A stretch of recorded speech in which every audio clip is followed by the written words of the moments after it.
Bom, vamos retomar agora a programação. Com grande prazer aí que a gente vai estar iniciando o nosso painel de debate C-Level. Desde já eu agradeço a presença e a participação, né, presencial e virtual do Alberto, do Daniel e do Ricardo. Eu vou já passar a palavra para eles se apresentarem. Rapidamente, gente, como é que vai funcionar? Eles vão apresentar rapidamente para descrever a função deles, o que eles fazem, qual é o contexto, né, da atuação deles profissional. E aí, na sequência, eu vou lançar uma pergunta para cada um deles. Então, a primeira pergunta vai para o Daniel, da Embraer, depois eu passo para o Ricardo e, por fim, o Alberto. E sempre no final de cada resposta, um painelista pode complementar, se assim desejar. A gente vai tentar explorar que tenham respostas breves e objetivas para que a gente tenha um tempo maior de interação, possa explorar mais perguntas e que vocês também façam perguntas para os executivos, que é bacana, a gente tem uma oportunidade aqui de ouvi-los. Tá ok? Daniel, tá preparado aí?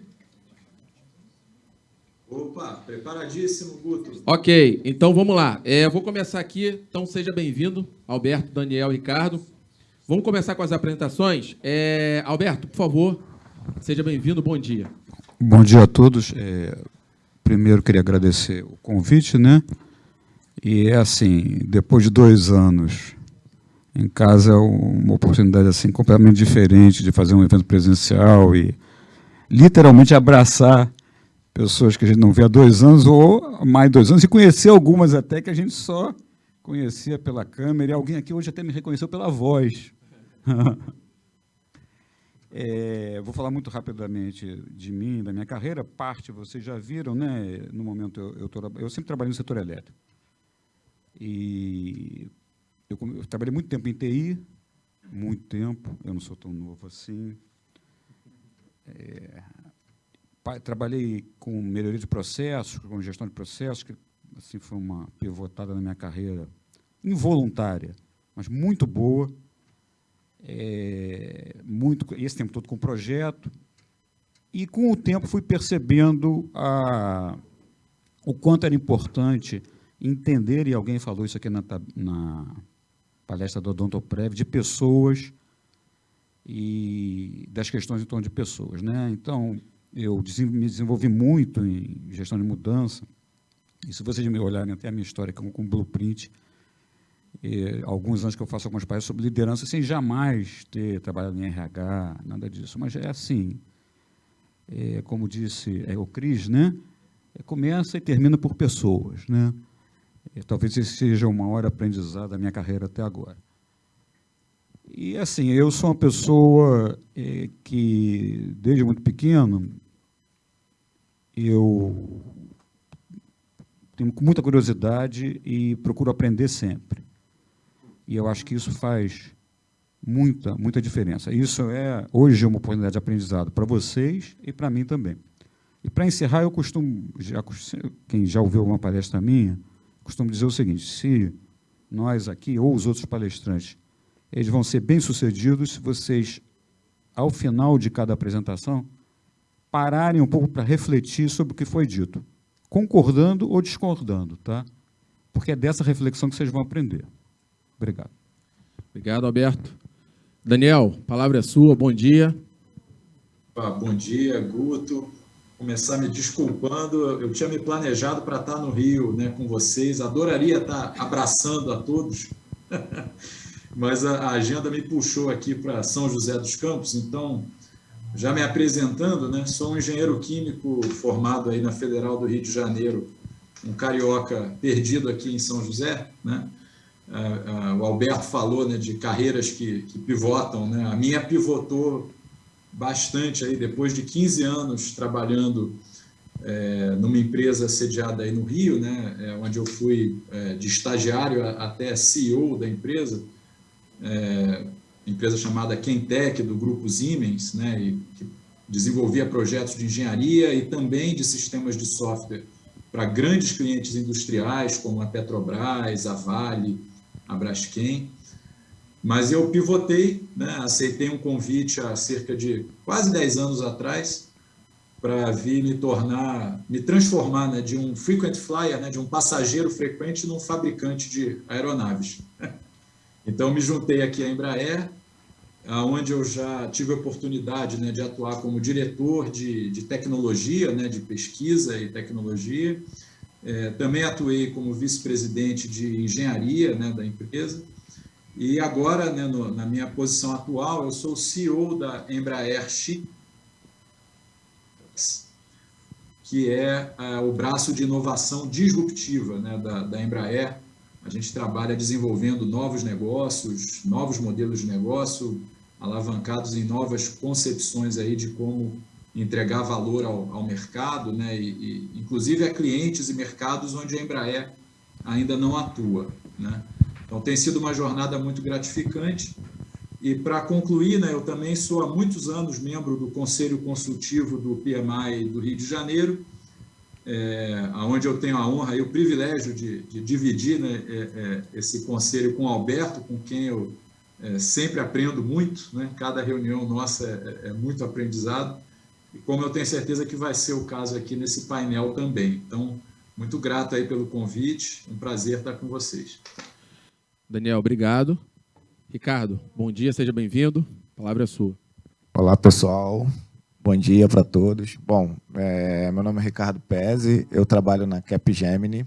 Capgemini é uma consultoria francesa que já está aqui no Brasil há mais de 10 anos.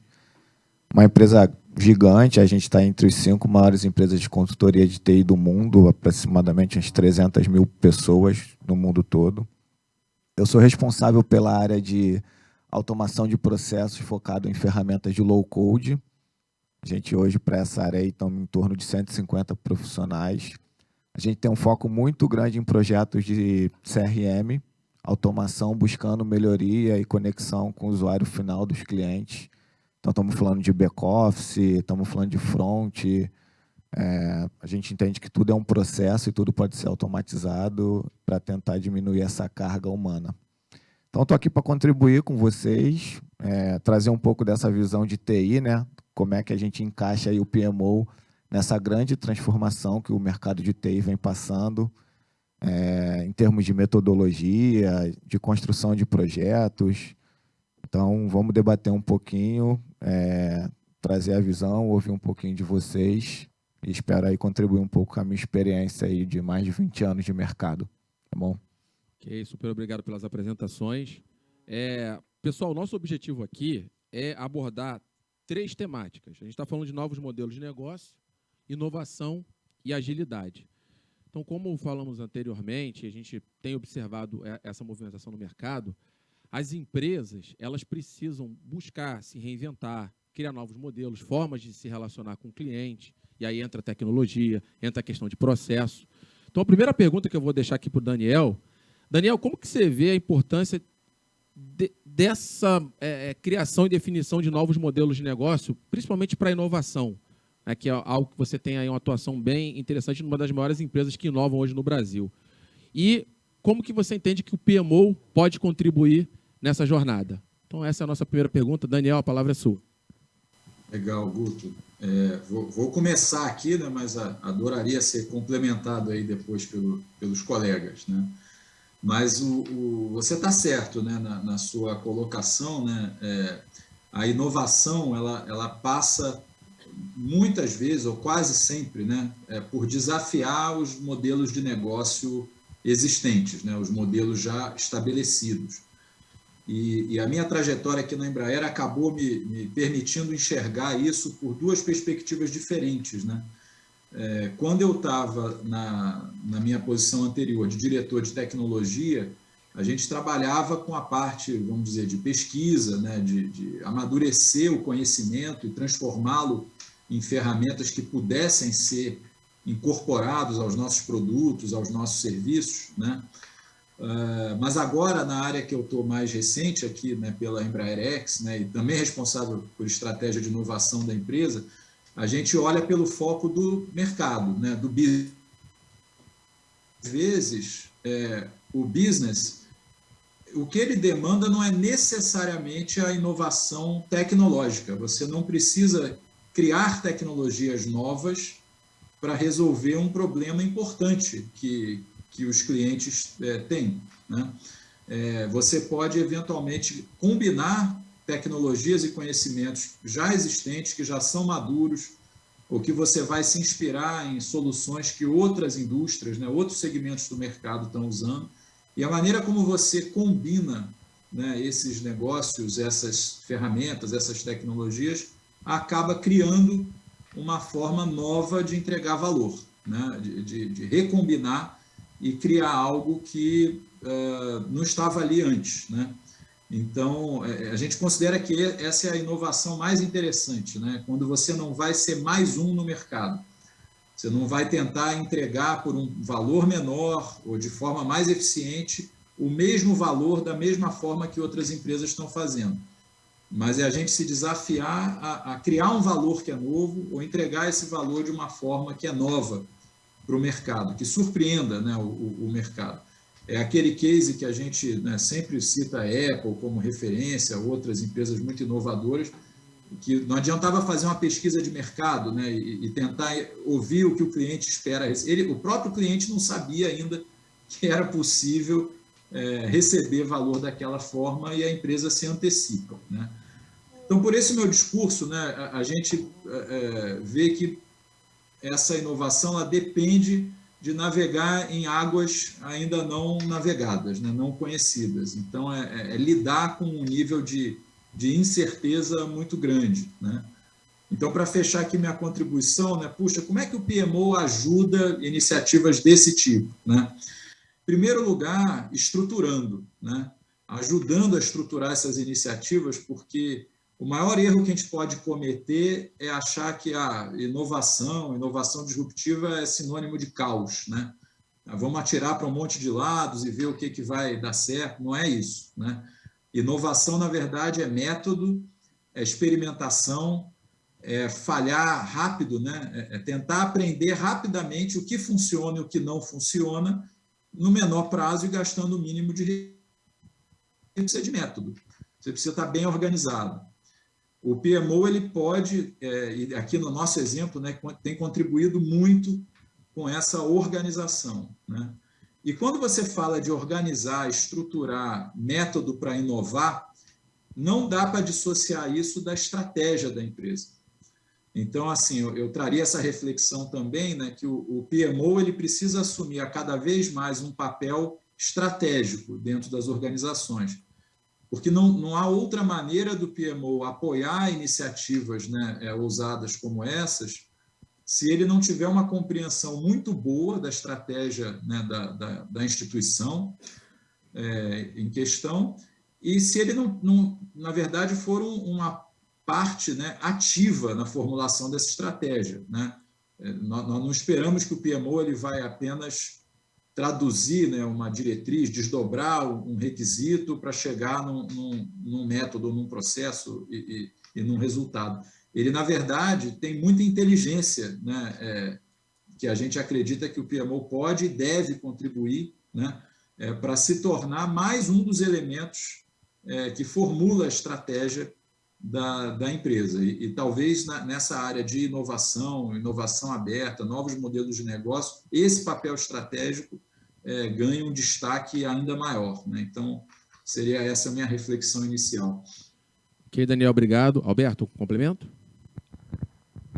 Sim, na verdade, eu vou me arriscar aqui a tentar fazer uma conexão de tudo que foi dito até agora, e com uma oportunidade de aprendizado enorme, né? E vou partir do próprio slogan do evento, que eu acho que estava num dos primeiros slides que a Rita mostrou, e que tem a ver com o que você falou de contexto, que é assim, novo agora. Estou falando certo o que estava logo no início? Pois é. Tem muita coisa nova aparecendo, coisas boas e coisas ruins, né? Guerra, chuva e coisa boa. E agora, é muito rápido, hoje de manhã eu estava lendo o Valor Econômico e li que, o Daniel deve saber disso antes de mim, que a Airbus está lançando o A220, que, pelo que eu entendi, vai ser um concorrente de um avião que a Embraer, não só da Embraer, grande, né? Isso ele não controla, né? Não controla, mas ele tem que reagir, é o mercado dele, novo, a empresa tem que estar preparada para isso. Agora, como é que a gente se prepara para isso, né? Para uma coisa que muda todo dia? E eu li recentemente uma coisa que foi escrita pelo fundador do LinkedIn, de 10 anos atrás, que o novo ia acontecer mais rápido e de uma forma estranha, porque tem algumas coisas estranhas também, né? Ou surpreendentes.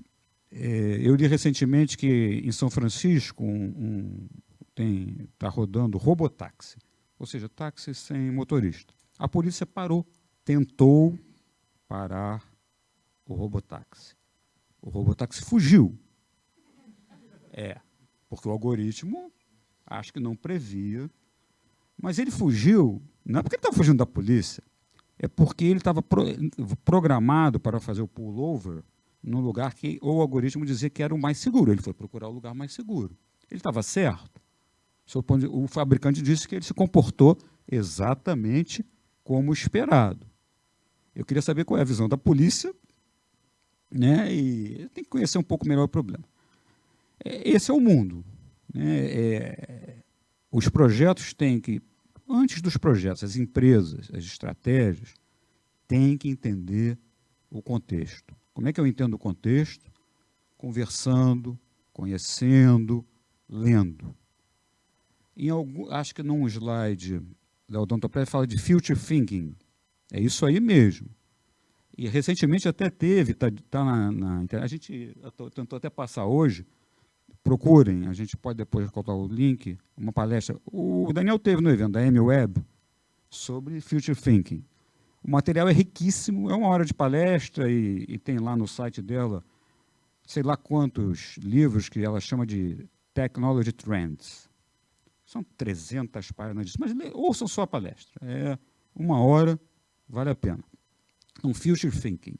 Sim, concordo plenamente. E olha que o negócio, não estou vendo o pessoal da Odontoprev aqui, né? Olhando do ponto de vista, assim, talvez seja a missão principal, é vender plano odontológico, né? Nem precisa pensar muito em future thinking, mas parabéns para vocês, precisa, porque é esse o mundo. Então, precisamos olhar o contexto, precisamos estar preparados para o novo, precisamos experimentar. Inovação não é fácil, e inovação não é fazer as coisas de qualquer jeito, como disse o Daniel. Pelo contrário, a inovação funciona se tiver muita disciplina. O Daniel é um especialista, não tem inovação sem disciplina, senão você vai perder dinheiro. E se bobear muito dinheiro. E eu queria fechar as minhas conexões citando de novo o Odontoprev em 2 pontos. Não se pode perder de vista qual é o objetivo, o porquê que você está fazendo as coisas, e, sobretudo, em tecnologia, é muito fácil você se apaixonar pela solução e esquecer qual é o problema.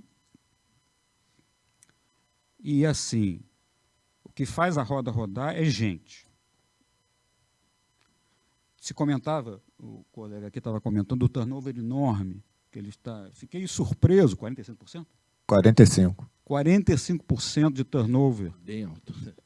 Eu acho que é quase inadministrável, né? A gente dá um jeitinho, né? Mas é difícil. Eu li um artigo recentemente, eu coloquei até no LinkedIn compartilhando, dizendo o seguinte: não olhe o turnover como um problema empresarial, olhe o turnover como um problema humano.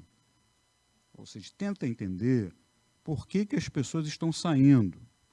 E no nível individual, aí sim você tem condição de reagir melhor a isso. Obrigado. Ricardo, hoje você pilota, né, grandes operações aí de projetos de tecnologia pelo Brasil, tá? E a gente entende que aqui tem empresas de tecnologia e empresas que usam tecnologia para viabilizar seus negócios, que até se intitulam empresas de tecnologia, isso acontece muito. Dentro desse contexto da tua vivência, como é que você vê o entendimento da importância de entender as características de um projeto de tecnologia hoje dentro do seu contexto? Como é que você vê isso aí? Bom, a gente vem passando aí nos últimos 10 anos, talvez até um pouco menos, uma grande transformação nas metodologias de entrega de projetos de TI, né? Isso impacta diretamente o time de PMO, né? Porque eles acabam sendo responsáveis em entender essa metodologia para conseguir fazer o reporte para as áreas executivas. E hoje o que eu tenho observado é o nível de maturidade né, e o entendimento desses PMOs de como isso precisa ser gerido. Essa conexão do PMO é extremamente importante de entender as características de cada projeto e como esses projetos vão estar sendo desenvolvidos, para que ele consiga fazer um reporte de uma forma assertiva para as áreas executivas. Muitas das vezes, o PMO é o único contato que o time de projeto tem com a área executiva. Então, quando você pega projetos de inovação, como o Daniel estava falando, existe toda uma fase consultiva de entendimento e organização desse projeto. E o PMO precisa participar ali desde o início. O PMO precisa estar entendendo como é que aquele projeto, que tipo de metodologia a gente vai aplicar para fazer a entrega daquele projeto. A gente saiu hoje de um mundo que você abria lá o project, colocava os projetos, você tinha um escopo e você estava perseguindo aquele escopo dentro de um prazo, de um custo. Os projetos de TI, em sua maioria, já não funcionam mais assim. Existe todo um conceito de agilidade, de uma forma que você precisa entregar aqueles projetos de forma rápida, talvez em blocos menores, para você ganhar escala na frente, né? E por que isso? As metodologias elas surgem por necessidade do mercado, né? Hoje você precisa ser rápido, você precisa ser ágil, você precisa entregar mais rápido para que você consiga absorver as mudanças de uma forma mais rápida. Antigamente, na área de TI, a gente passou muito, eu passei muito por isso, quando você tinha aqueles projetos de Big Bang, né? O que era aquilo? Projetos de 1 ano, levantando escopo, 2 anos desenvolvendo. Quando você lançava a primeira versão, você já entendia que aquilo mudou. Então, hoje, a gente tem assim, uma percepção cultural das empresas que todo mundo quer entregar projeto com metodologia ágil, mas nem toda empresa tem a maturidade de entrega de projetos de metodologia ágil. Então, existe um conflito, né, que a gente até brinca no mercado de TI, que é o cascatágio, né? A pessoa quer um projeto rodando em metodologia ágil e quer te cobrar dentro de escopo e tudo mais. Eu acho que o PMO tem um papel extremamente importante para fazer essa conexão, para trazer essa visão da metodologia e o benefício da metodologia. As metodologias elas são criadas baseadas em lições aprendidas. É o que a gente aprende e aí no decorrer dos anos é como o mercado vem se adaptando e se preparando para absorver projetos de inovação, projetos de transformação digital. Esses projetos eles não estão focados só na questão tecnológica, eles estão focados na questão de absorção dessa nova perspectiva de trabalho dentro da empresa, como é que as pessoas, né, pegando um gancho que o Roberto falou, importantíssimo, né, como é que as pessoas vão se conectar dentro do projeto, não só numa perspectiva da mão de obra direta, mas de quem vai estar absorvendo esses projetos de inovação, de quem vai estar usando, para que a gente consiga criar uma sinergia. E se essa sinergia não passar pelo PMO, acho que o projeto aí tem uma grande chance de ser fadado ao insucesso. Tem um ponto que você falou que estou refletindo aqui, né? Eu vou fazer uma pergunta aqui rápida. Alguém aqui hoje gerencia algum projeto tendo total autonomia sobre os recursos do projeto? Levanta a mão. Alguém? Não? Gente, eu brinco que eu já devo ter feito essa pergunta para umas 30 mil pessoas, 3 levantaram a mão e eu acho que eles não entenderam a pergunta. Sendo bem sincero, não, é sério.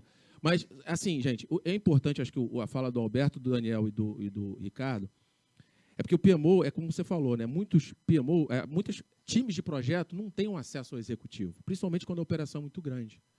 Então, o PMO ele é essa conexão. E se você não conecta a tomada de decisão com quem está entregando a estratégia, essa sinergia não funciona, porque você tem que prestar conta, você usou essa palavra, reporte.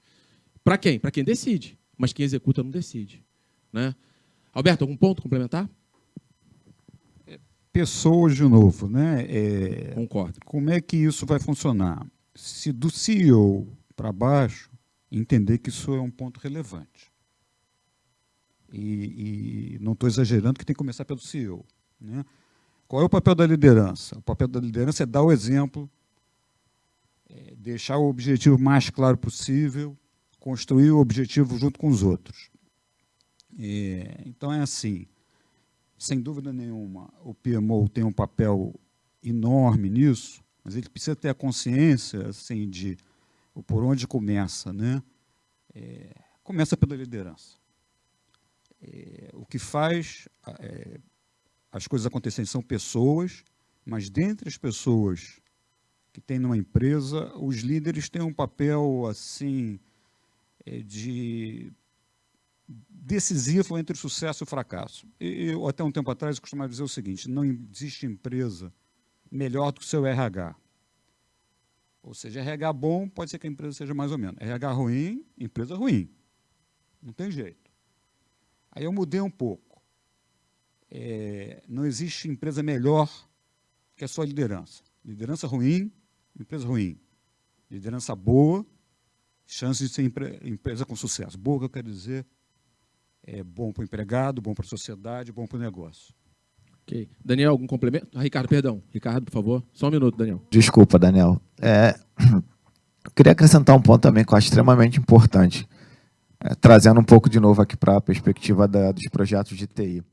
O que a gente tem observado hoje grandes players de implementação de projetos de inovação, eles estão criando as suas próprias metodologias. Então, você pega ferramentas como SAP, Salesforce, Pega, eles têm a própria metodologia de entrega de projeto. Normalmente, essas metodologias são até baseadas em modelos já ágeis e por aí. Então, vejam só a importância do PMO estar inserido no contexto do projeto e sair um pouco daquela caixinha, né, de só ter aqueles KPIs padrões de reporte para o comitê executivo e não estar conectado nisso a forma que você está operando esse projeto. O PMO está inserido dentro mesmo de um centro de excelência de entrega de projeto. É você entender a característica daquele projeto, que tipo de metodologia vai ser aplicada naquele projeto e como vocês devem reportar esse projeto para os executivos, de uma forma que eles tenham claro entendimento da estratégia que foi montada. Daí conecta muito com o que o Daniel falou, né? Esses projetos de inovação eles precisam ser, na sua primeira fase, projetos consultivos de entendimento, porque isso vai dar um save na questão financeira, né? Você precisa se preparar para fazer. E para os projetos de TI, principalmente os projetos de formação digital, o mesmo caminho. PMOs precisam estar conectados, entendendo no detalhe como é que vai ser a condução daquele projeto e adaptar, né, aquele reporte para o comitê executivo da forma de como aquele está sendo gerido.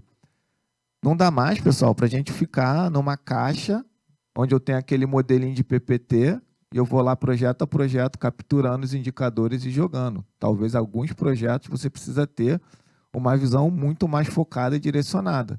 Porque no final o executivo quer saber do custo, do prazo e da qualidade, né? Então, acho que isso também é bem importante acrescentar aqui nessa visão dessa conexão do PMO com os projetos de uma forma geral aí da área de TI. Daniel? Vou fazer aqui dois comentários, né? Um em cima da fala do Ricardo e outra do Alberto, né?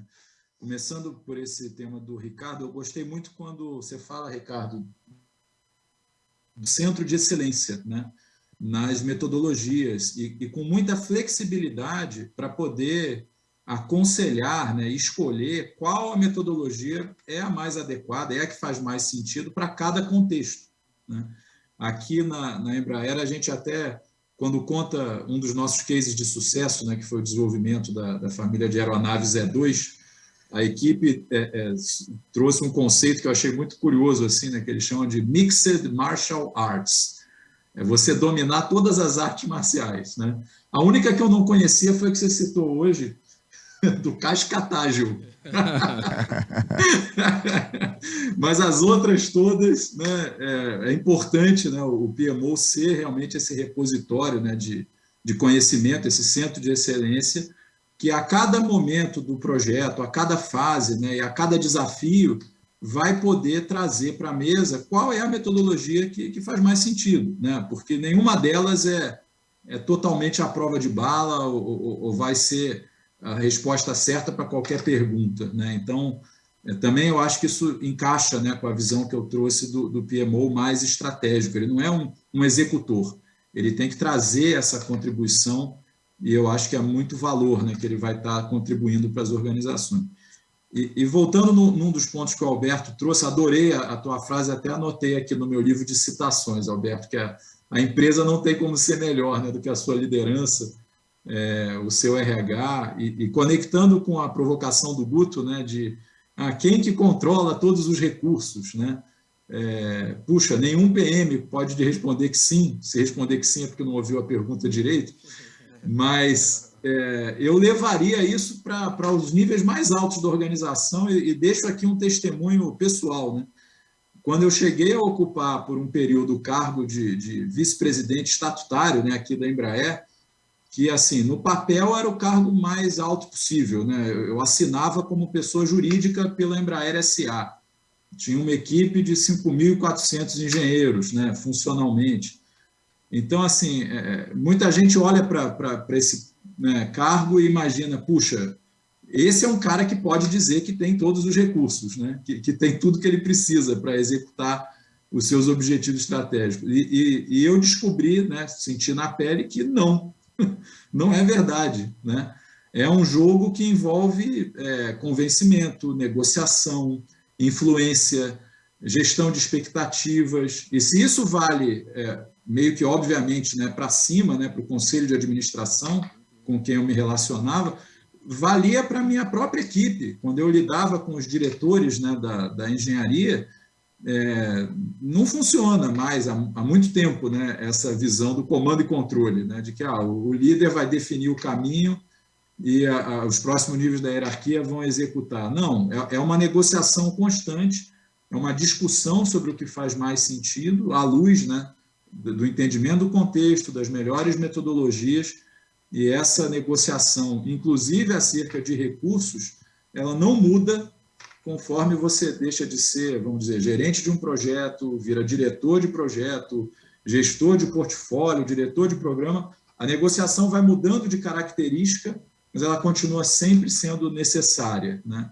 Então, queria trazer essa contribuição também aqui. Perfeito, Daniel, excelente. Vou passar agora a terceira pergunta para o Alberto. Alberto, a gente falou aqui de método, falamos aí de, né, a importância das pessoas, e aí não podemos deixar de citar a agilidade, né? Eu, assim como o Daniel, entendo que você é um cara que tem uma visão muito boa de processo, sempre teve e ensina muito a gente aí nas nossas reuniões, enfim. E você vem acompanhando essa evolução de como que um processo é tratado dentro de uma empresa, como é que essas coisas mudam. Então, como é que você vê a agilidade nesse contexto das organizações e principalmente na questão de mudança em comportamento, já usando já uma visão talvez de pós-ágil, vamos dizer assim. Vamos lá. Pergunta difícil, eu sei. Olha só. Quando eu estava trabalhando diretamente com o processo até 3 anos atrás. Eu estava na holding Eletrobras e ajudei a construir lá, eu liderei a área de processo. E, uma curiosidade, eu não acho que processo é um bom nome, tá? Isso dá uma palestra. É curioso. Processo é um nome que vem até da engenharia. Ele não é bom. A melhor definição para processo é assim: é como é que o trabalho é feito no dia a dia. E a melhor definição para melhoria de processo é a gente tem que fazer fluir, tá? Tudo que não faz fluir, você tem que endereçar, porque não está fazendo bem para o processo. E aí a gente tinha um problema, vou contar uma história que aconteceu para endereçar a questão da agilidade, né? A gente era muito bom na Eletrobras em fazer Kaizen, para quem conhece um pouco de melhoria contínua. Eu aprendi muito com isso, quando se falou aqui de qual é o problema, né? E quando se fala naquela coisa consultivo, para começar a inovação, começar qualquer projeto, a gente precisa saber por que a gente está fazendo aquilo, qual é o problema que a gente vai endereçar. Quanto melhor isso estiver definido em projeto ou fora de projeto, na vida, mais chance você vai ter de sucesso, tá? E não é fácil. As pessoas, hoje em dia se fala de dor. Eu não gosto desse termo, não. Tá? É problema mesmo. Só que, assim, as pessoas resistem a isso, a reconhecer que tem problema, que pode enfraquecer, mas é problema. E a gente tem que analisar problema, tem ferramenta para isso, alternativa de solução. Então, a gente era muito bom nisso, mas a entrega não era boa. A execução do que a gente colocava como oportunidade de melhoria não era boa. Isso é projeto. Ou seja, chegava até dizer assim, tem que fazer isso, tem que fazer isso, tem que fazer isso, vira projeto. E Ágil apareceu, isso tem 3 ou 4 anos, com uma oportunidade de vamos fazer isso para entregas rápidas, aí eu aprendo rápido, mais rápido. Né? Qual é o nome disso? Agilidade Scrum. Lições aprendidas.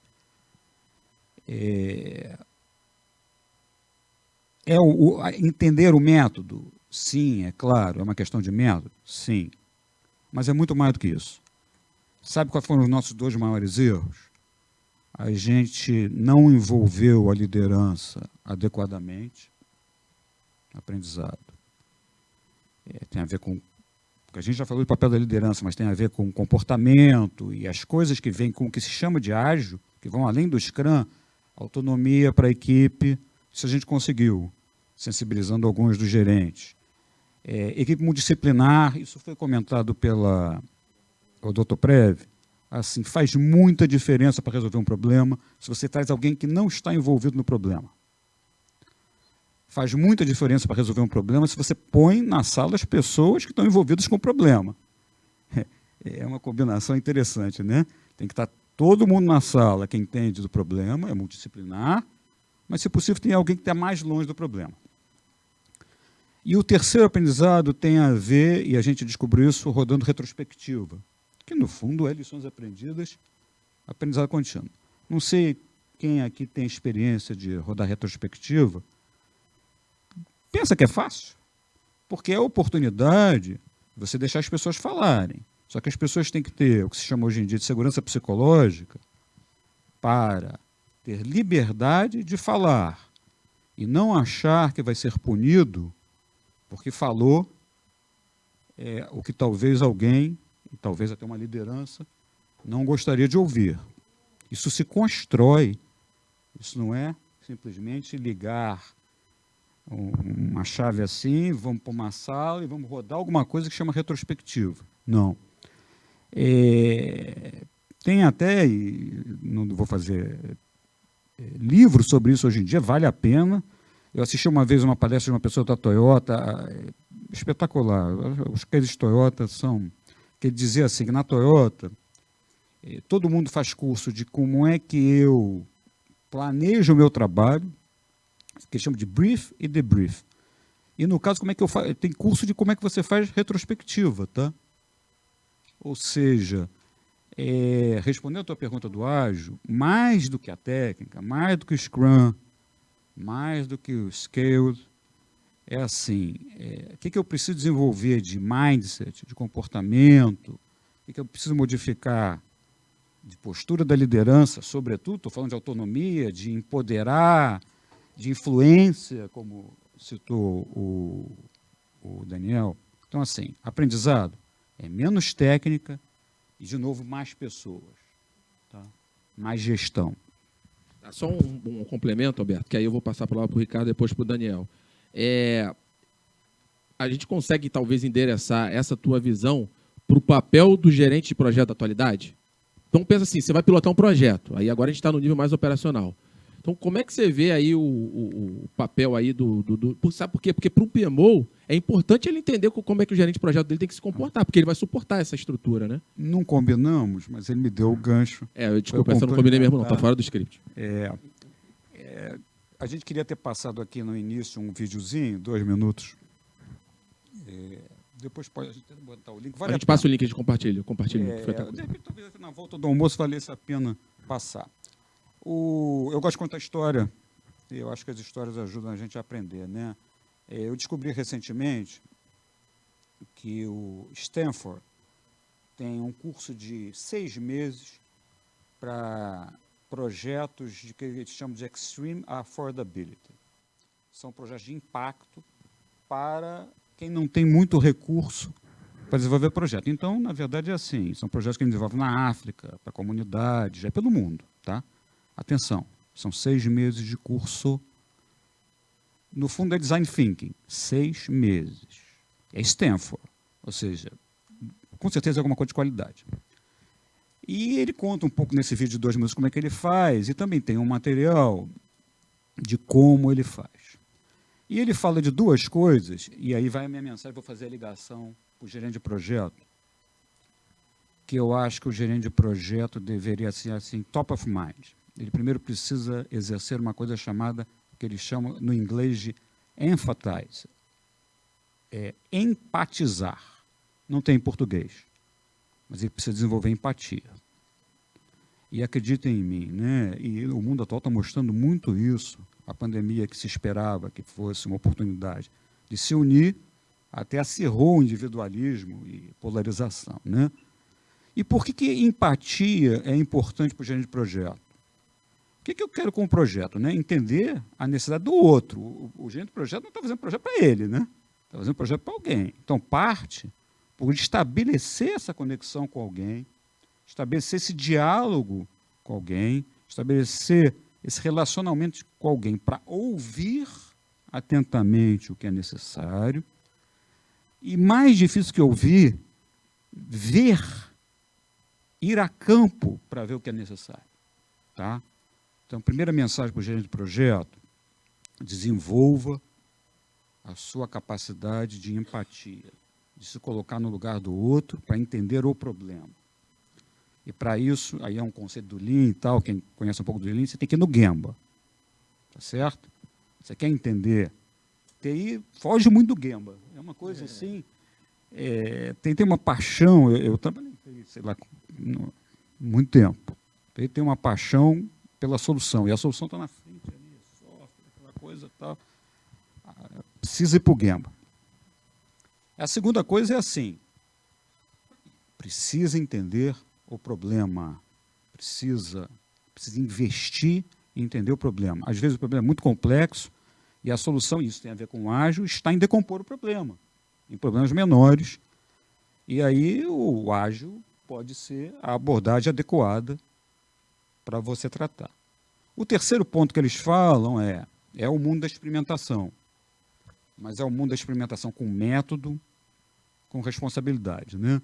E, de novo, só citando exemplo, li isso ontem. A Amazon tem um percentual gigantesco, problemas empresariais, né, de devolução de produto. Eu não sabia disso. Eu nem imagino se eu tivesse um negócio com esse problema, eu acho que eu ia quebrar, né? Pensou? Se a Embraer tivesse um percentual grande de devolução de aeronaves no modelo de negócio. Não gostei do Embraer XYZ. Quero devolver. Nem sei como é que é a logística reversa, né? De devolver o Embraer. Está voando o avião, eu acho. Felizmente, os nossos clientes são todos muito satisfeitos. Pois Ainda bem que a gente não teve que lidar com esse problema. Pois é. Então tem um problema de logística reversa aí. A Amazon se associou a uma rede de vestuários gigante americana chamada Kohl, K-O-H-L, como ponto de coleta para retorno da Amazon. Isso é pensar fora da caixa. E traz o último ponto que eu quero destacar para o gerente de projeto. É um mundo de parcerias. Parcerias entre empresas, parcerias dentro de empresas. Ok. Quer um complemento? O Alberto falou no início a questão do propósito do projeto, né, é extremamente importante, eu concordo 100%. Eu só, se me permite acrescentar um pouco, trabalhar o como no início do projeto. Regras do jogo. Exatamente. Sim. Perfeito. O como a gente vai alcançar aquele objetivo, como a gente vai desenvolver esse projeto. Sair um pouco só da questão também, não só da metodologia, o Daniel falou muito bem, a metodologia, elas são criadas como uma base e você segue aquela metodologia e você pode se permitir alterar aquela metodologia em função da necessidade da empresa. O como no início do projeto é extremamente importante porque você vai mitigar impacto de tempo, de custo, você definir as regras do jogo no início. Aí volta aquela frase, o trabalho consultivo. O PMO, o gerente de projeto, todo mundo está falando uma mesma língua. É sentar com o time e falar como a gente vai desenvolver esse projeto, como a gente vai alcançar, que no detalhe da informação, como é que vai ser o plano de comunicação, como é que vai ser as sessões, qual é a agenda, como é que esse projeto vai se desenrolar. O PMO conectado a isso vai se facilitar muito o entendimento e, consequentemente, o reporte desse projeto da forma correta. Hoje eu vejo às vezes, as squads do projeto muito desconectadas dos PMOs. E aí isso acaba impactando todo o entendimento e o trabalho do PMO. Então, é procurar o PMO a ser parte dessa squad, a trabalhar junto com o time de projeto e ajudar na construção do como, né? Trazendo lições aprendidas de outros projetos. O PMO tem uma visão muito mais corporativa do que, às vezes, um time só, uma squad. Então, já trazer... A gente, às vezes, tem projeto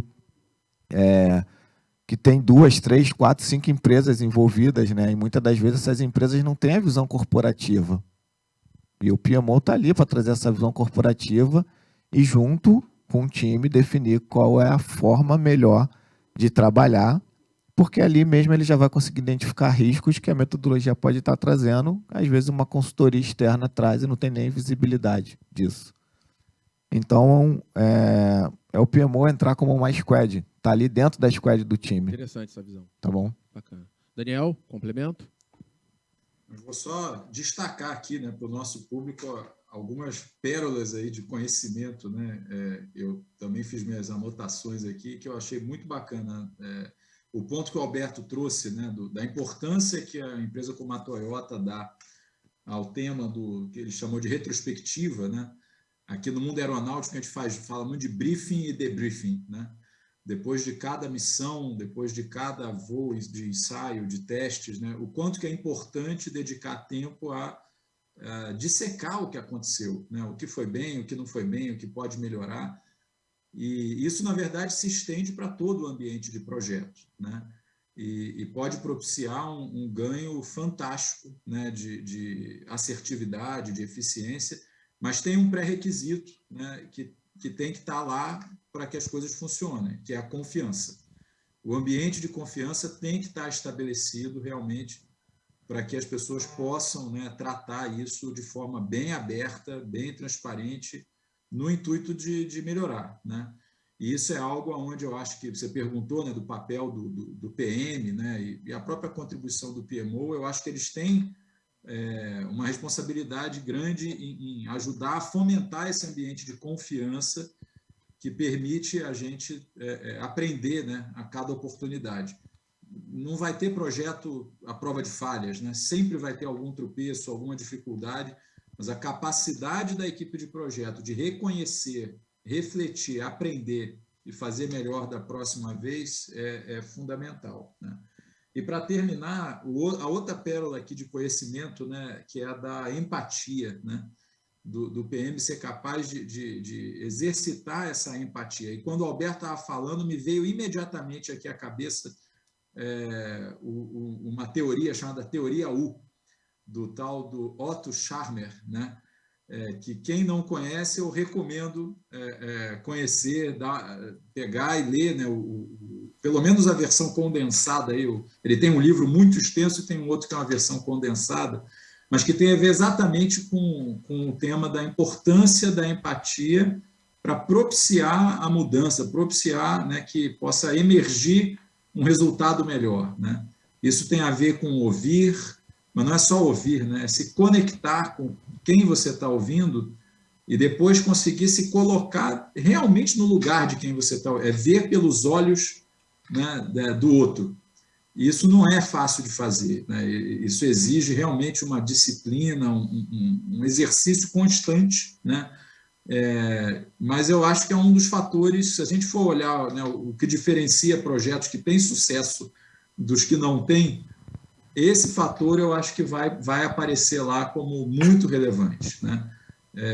Então eu aproveito para complementar aqui esses pontos que o Alberto trouxe para reflexão aí também. Tá, gente, um comentário que eu vou fazer complementar os três, e o comentário que eu vou fazer agora, ele é muito técnico, tá? Apesar da gente estar com a mesa executiva, ele é técnico, porque eu acredito muito que nós precisamos, vez ou outra, voltar a fundamentos de projetos, basicão mesmo. Porque, por exemplo, desde que eu me entendo por gente, até no meu envolvimento com o PMI, que foi até 2017, quando eu deixei de ser presidente do PMI Rio na época, eu acompanho as versões do PMBOK, aqueles processos que hoje é chamado de modelo de grupo de processos, eles sempre falaram que quando você vai lá definir os planos de gerenciamento de escopo, plano de gerenciamento de projeto, isso é o quê? É o como fazer. Então, isso já está na parte de fundamentos há muito tempo. Só que hoje a gente tem roupagens mais modernas e que mudam a perspectiva. Mas eu acho que o fundamento é importante. E aí uma das coisas que eu acho bem bacana, até que o Luiz citou na 7ª edição, é que, a partir do momento que a gente começa a compreender aqueles 5 tipos de ciclo de vida que você pode aplicar, que aí entra o preditivo, o adaptativo, é uma forma que o PMO pode de falar, olha, nós temos esses caminhos para chegar no resultado. E aí faz a adequação no contexto, como o Daniel e o Alberto falaram. Tá? Nós temos quantos minutos? 4? Gente, para não ser injusto, alguém tem alguma pergunta? Só pelo menos para eu usar uma perguntinha de vocês, para não dizer que ninguém fez pergunta. Ninguém? Vamos lá. Rita, você não me puxa a minha orelha, não. As duas, só as duas, rapidinho. Tá, mas aí a gente faz as duas e fecha. Deixa eu só fazer um aviso. Tá. Alberto, quando você for falar no microfone, você deixa um pouquinho mais próximo, porque o pessoal que está online não estava te ouvindo muito bem. Tá bom. Estou tendo que ser inovador de fazer assim, tá? Tá, então olha só. Deixa eu fazer essas 2 perguntas e a gente encerra o painel. Então, vamos lá. Primeira pergunta, por gentileza, por favor. Alô, bom dia. Bom dia. Obrigado. Meu nome é Daniel, da Natura. Eu queria perguntar para o Alberto, queria ouvir um pouco, né, da experiência dele, porque você trouxe um tema na sua fala sobre a conexão que a gente precisa ter nesse mundo que muda muito rápido entre a liderança e a execução, né? A gente discutiu isso, vocês falaram muito. E eu gostei muito quando você trouxe a questão que a liderança tem um papel determinante nisso. Na experiência que a gente tem vivido lá na Natura, acho que talvez o grande ponto grande turning point dessa conversa é quando os executivos, eles entendem que já não são mais detentores de todas as soluções maravilhosas para o seu próprio negócio acontecer. E aí, puxando para o nosso tema de PMO, e fazendo a pergunta, eu queria ouvir um pouco se não está aqui uma das grandes contribuições do PMO do futuro, que é estreitar cada vez mais a tomada de decisão de quem está na ponta executando e que vê a mudança acontecendo diariamente, às vezes nem diariamente, né? Às vezes da hora do almoço para a janta, e os grandes executivos, a alta liderança, que está vendo de helicóptero, ou às vezes até lá do SpaceX, ou até do Embraer X, se o Daniel me permite, meu xará, vendo toda essa transformação acontecendo ao mesmo tempo. Se aqui não está, na sua experiência, não se encaixa um pouco esse papel do PMO do futuro. Obrigado. Qual é o seu nome mesmo? Desculpa. Daniel. Eu sou um admirador da Natura, de várias coisas que eu pude ler, e de algum tempo tinha até muito contato com o pessoal da gestão de mudança, Silvana Martins, que já saiu de lá há algum tempo. Né? Tentando responder a tua pergunta, é assim. Sim, o PMO tem um papel nisso, mas a gente, em relação à liderança, a gente não pode ter muita expectativa de que a gente vai conseguir fazer algo que seja fora do perfil dessa liderança. Tá? A liderança tem uma coisa que atrapalha muito na liderança, que é a seguinte: a liderança tem poder. Né? Poder tem uma capacidade de trabalhar contra a empatia, contra delegar. O ser humano. O ser humano não lida bem com poder, não. Então, eu não quero depositar, respondendo a tua pergunta, responsabilidade demais nesse PMO. Isso é uma coisa mais empresarial. E como eu gosto de contar história, eu vou compartilhar com vocês uma coisa que aconteceu comigo. 2 que aconteceram comigo. Eu vou tentar ser muito rápido no compartilhamento. Vai fazer um TED Talk aí disso, né? Não, desculpa, eu não tenho tempo. Vocês desculpem, eu não quero consumir o tempo todo, mas eu não resisto. Eu precisei consertar uma cafeteira da Nespresso. Tá? A cafeteira custa R$400. Liguei para a Nespresso, disse que preciso consertar a cafeteira, eu sei mais ou menos onde está fazendo o café, ela me atendeu, não foi um robô? Não foi um robô. Isso é uma decisão de TI? Pode não ser, pode ser uma decisão da liderança? Dizer, vamos economizar dinheiro, porque robô, uma liderança encantada com a tecnologia, vamos botar o robô lá. Felizmente não foi. Foi uma moça muito bem treinada, pediu para eu abrir a câmera do celular e mostrar o problema. Já achei isso inovador. Agendou a visita do técnico, a moça chegou na hora, desmontou a cafeteira com uma destreza enorme. Bem, primeiro forrou o local, desmontou com uma destreza enorme, tirou a peça que tinha que descartar, ela levou um saquinho para guardar, ela não jogou assim num canto da minha casa. Antes de desmontar, na hora que ia fazer um barulho lá, ela disse, olha, senhor, eu sou observador, você deu para perceber, né? Vou fazer um barulho aqui, que o senhor pode estar achando que eu estou quebrando, não estou quebrando não, é assim mesmo. Olha o cuidado com os detalhes. Depois limpou tudo, testou com as cápsulas que ela trouxe, não pediu a minha cápsula para testar, ainda no final me deu uns livros. Estou fidelizado. Para sempre. Sabe quem construi? Para construir um processo de customer experience desse tipo, é técnica? Não. É mandato da liderança. Sabe qual é o mandato? O drive foi de graça.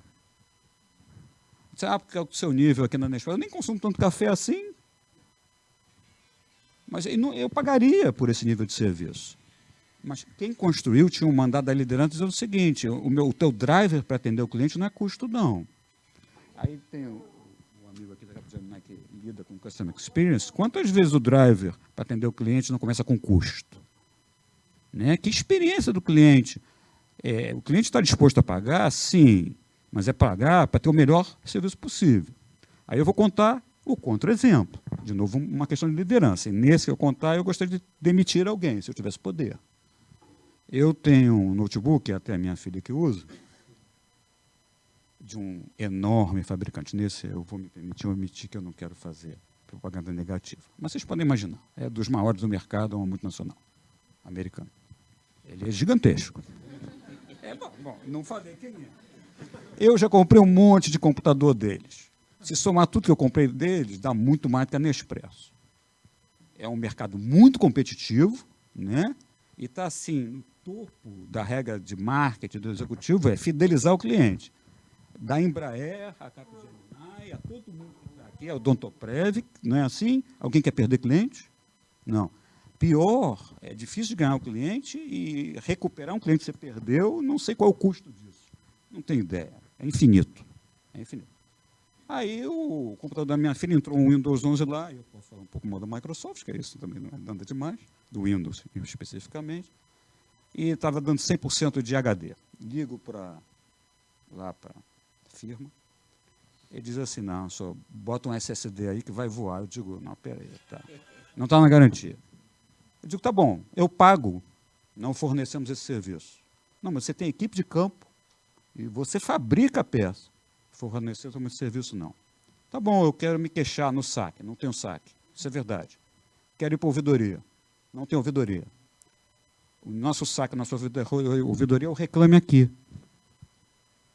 Eu não consigo enxergar uma perspectiva de negócio onde o teu canal com o cliente é o reclame aqui, que faz um serviço, que presta um serviço muito bom. Mas quem é aqui que conseguiria, em uma sessão de ideação, imaginar ter o front-end com o cliente, um terceiro, e deixar público para o mundo inteiro ver quais são. Eu nunca tinha entrado no Reclame Aqui. Aí fui lá descobrir que tem um monte de reclamação. Vocês acham que eu vou comprar mais notebook deles? Não, não vou. Sabe de onde está o problema? Na liderança. Qual é o papel do PMO nisso, minha opinião? Entender, né? Porque mudar a cabeça de líder que tem poder, que pode não ser humilde, que requer humildade. Né? O Schein, o Edgar Schein, leiam tudo dele, tá? Tudo. Não precisa poupar nenhum livro. Ele tem um livro chamado Humble Inquiry. Pergunta humilde. Perguntar é a base do aprendizado. Mas lembre-se que ele colocou, a pergunta tem que ser humilde. Dá para fazer uma palestra sobre isso também? Não vou fazer, é claro. Depois ele escreveu um sobre Humble Leadership. Se esta liderança não for humble, não for humilde, não abrir um pouco mão do lado poder dela, Não há PMO que faça milagre. Agora, o PMO ter consciência disso aumenta muito a chance de influenciar. Tá? Então, assim, não vamos botar coisa demais nas costas do PMO. Mas, voltando àquela história do início, é assim, contexto, fora e dentro, empatia, aprendizado. Mas, no final, quem vai decidir é a liderança. Tá certo? Obrigado. Beleza. Ana, vamos lá, vamos para a última pergunta, então? Oi, dá tempo? Vamos lá. Oi, Ana Balmotti, do Grupo Águas do Brasil. A gente está falando muito de um meio que de um novo normal, de mudança, de mundo ágil, de gestão ágil de projetos, dessa coisa toda, né? E acho que a única coisa que não muda é a tendência das coisas mudarem, né? Tudo está mudando o tempo todo. E lá na empresa a gente tem vivido um desafio grande quando a gente fala em gestão de informação. O pessoal da Odontoprev mencionou como ferramenta o Power BI, né? Eu brinco que Power BI é igual Gremlins. A gente, cada esquina que a gente chega, alguém criou um painel de Power BI, acha aquilo lindo, maravilhoso, leva para uma reunião, mostra para um diretor, e isso se multiplica assim absurdamente. E me preocupa muito essa gestão da informação. Como é que a gente garante, como é que a gente procura garantir que, de fato, os dados que a gente está buscando e que estão gerando informações são dados consistentes e que nos permitem uma tomada de decisão com minimização de risco de tomar uma decisão errada.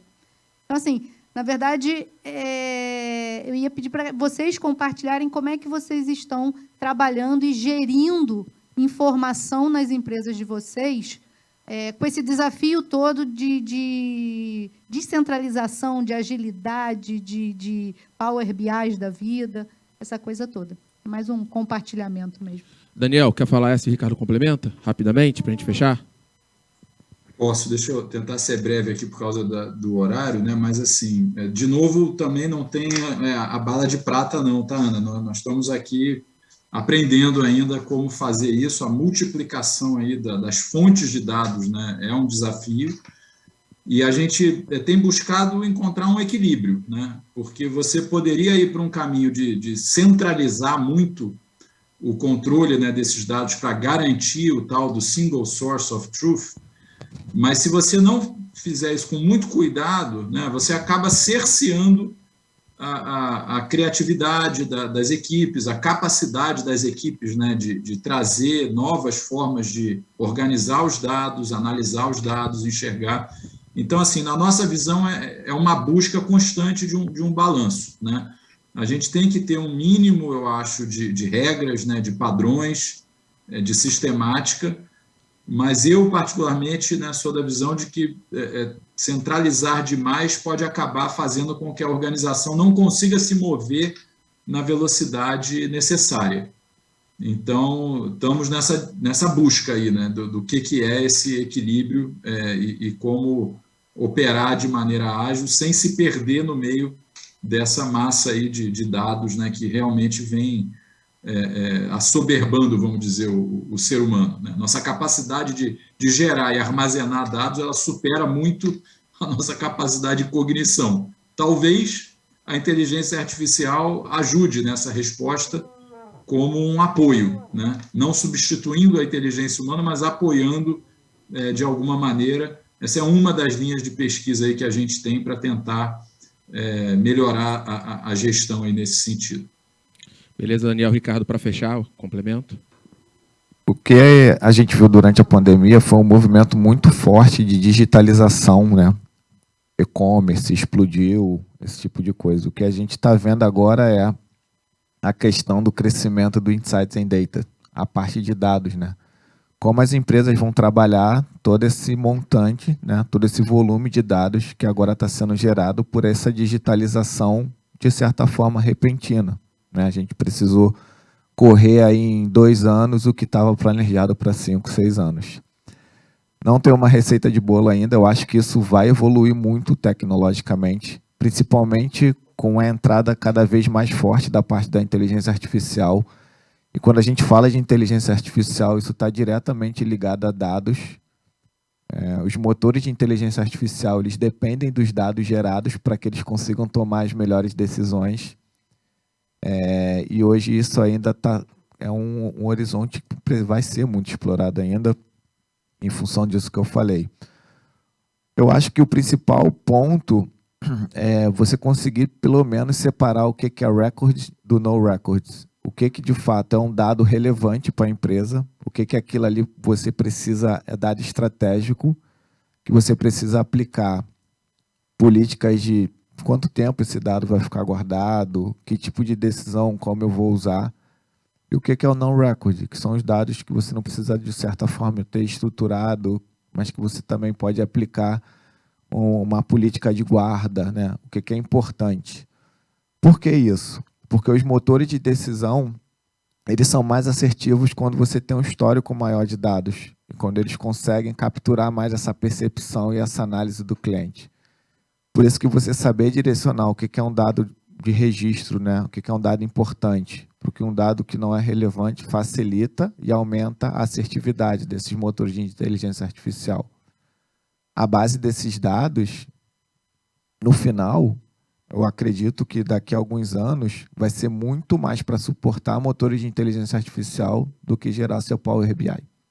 Tá? Eu acho que o Power BI, essas ferramentas de BI vão ter a capacidade, a gente está vendo aí Big Data e tudo mais, então o dado estruturado dessas ferramentas não vai ter tanta relevância. Agora, para a parte de inteligência artificial, sim.